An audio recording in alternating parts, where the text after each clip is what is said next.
Perkenalkan, nama saya Fibriani MC NIM 1803030021 semester 6 jurusan Sosiologi.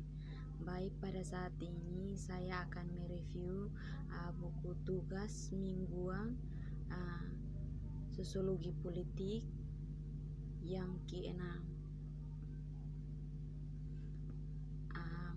Buku ini berjudul Dekolonisasi, Penentuan Nasib Sendiri dan Kebangkitan Politik Hak Asasi Manusia Global.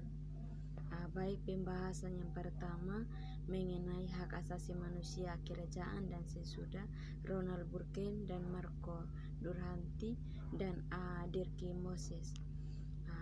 Baik, dalam kurun waktu 1 dekade, sejarah hak asasi manusia telah mengalami transformasi oleh gelombang keilmuan yang meninjau kembali asal-usul, evolusi dan konseptualnya, batas di tempat nasari manusia di optimis dan mapan hak dicirikan oleh kronologi yang dalam definisi inklusif dan evolusi kemajuan Lucy. Sejarah hak asasi manusia baru telah mengemukakan runtuhnya kekaisaran dan tempat nasionalisme anti-kolonial sebagai salah satu perdana menteri masalah atau yang pertama. Perselisihan berpusat pada hubungan antara gagasan nasional tentang hak di satu sisi, manusia global hak wacana memproklamasikan hak individu di atas dan di luar negara. Di sisi lain, bahas hak yang lebih tua dari revolusi Prancis diberikan atau dijanjikan hak-hak yang melekat terutama dalam kewarganegaraan nasional. Sejarah baru yang menemukan hak asasi manusia baru mereka negara bangsa pada 1950 dan 1960 untuk sesaat menggabungkan aspirasi kewarganegaraan dan hak asasi manusia dengan lebih maksimal. Universalisme dicontohkan oleh Deklarasi Universal Manusia 1948. Hak atau UDHR, konstitusi paskolonial umumnya berbentuk kompromi yang disepakati dengan gelisah antara elit nasionalis dan kaisar, sering menggunakan UDHR atau konsep hak asasi manusia universal yang lainnya secara langsung memberikan warganya politik, ekonomi dan sosial kebebasan. Disebut di dalamnya tiga asal-usul hak ini biasanya digambarkan oleh elit nasionalis sebagai buah yang dijadikan kedaulatan dan hak keseluruhan umat manusia universal. Empat ini saling terkait, tradisi HAM dan memperlihatkan ketenangan dalam bahasa hak asasi manusia, pascampreng dan praktik yang ingin melampaui mendukung standar, sementara mengandalkan mereka untuk melindungi dan memberikan hak. Ronald Burke, Marco dan Durhanty, Dirk Moses kurang cenderung untuk menganggap negara sebagai gudang harapan, sementara setidaknya sebagai universalistis sebagai awal pascampreng di Medan yang memperhatikan dan banyak lagi energi dan dakwah norma global. Keseimbangan norma tersebut pun bergeser dan dipartisi ulang. Hak asasi manusia mulai berlaku dalam bahasa sehari-hari, istilah tanpa visi yang luas tentang hak sosial dan ekonomi. Yang itulah diadakan ketika digunakan oleh kaum nasionalis dan sosial demokrat pascampreng, seperti diamati oleh historiografi revisionis hak asasi manusia atau rusak melalui pada tahun 1970, khususnya di Barat.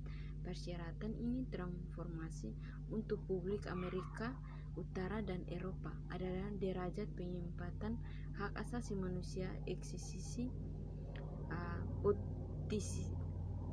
optimisme utopis dan gangguan tipe dan janji transformatif.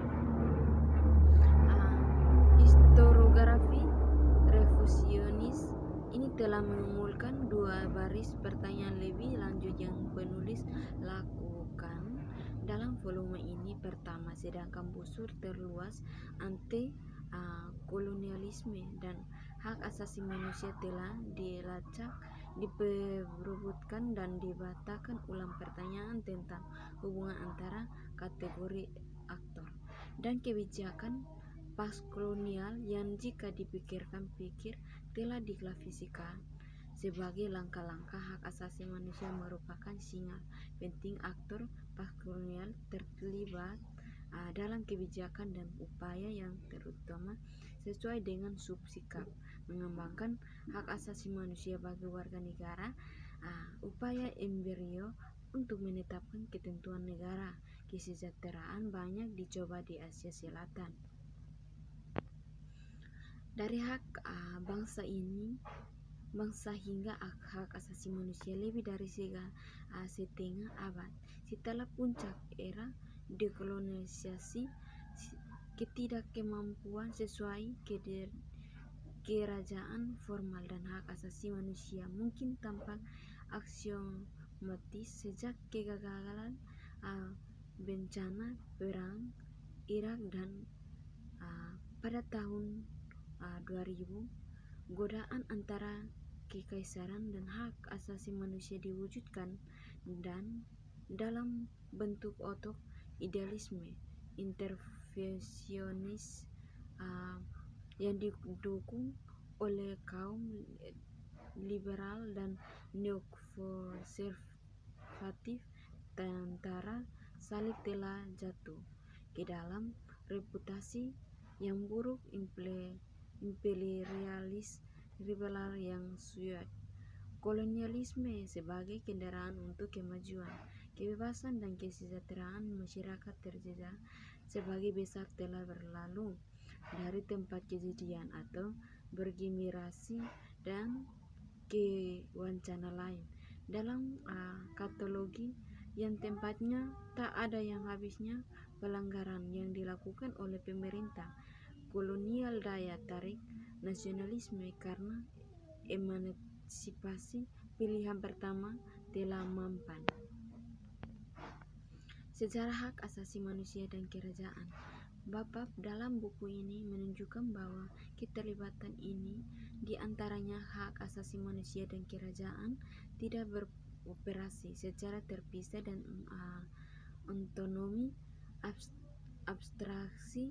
Bagi mereka yang terlibat, tidak ada perbedaan yang jelas antara hak diminta oleh gerakan pembahasan nasional dan hak asasi manusia nasionalis dan feminis India khas Mehta dan percakapan tahun 1949 dengan politisi buruh Inggris Margaret Bowie membahas biru cetak untuk surga, salah satu yang sedang diberlakukan sekaligus di dalam negeri gerakan informasi nasional dan internasional di UDHR 72 sebagai pemimpin nasionalis Indonesia Muhammad Hatta merefleksikan pada tahun 1956 ada kesamaan antara bagaimana antara kolonialis memandang perjuangan mereka dan bahas hak asasi manusia universal.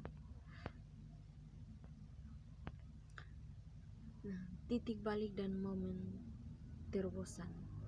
Beasiswa hak asasi manusia telah dikritik karena terobsesi dengan gagasan momen terobosan dan kurang memperhatikan sejarah proses dan terang.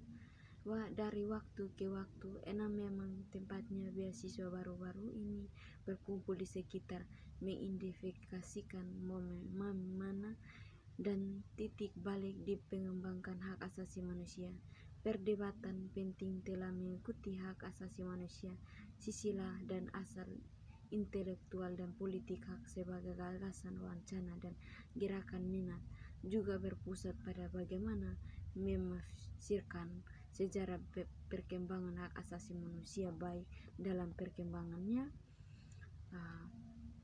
konstitusitas atau rutur. Sejarah hak asasi manusia transnasional baru memiliki menantang Nasari buku teks besar sebelum tentang hak asasi manusia yang status sebagai kebenarannya yang tidak bertambahkan bertumpu pada pengulangan tanpa akhir,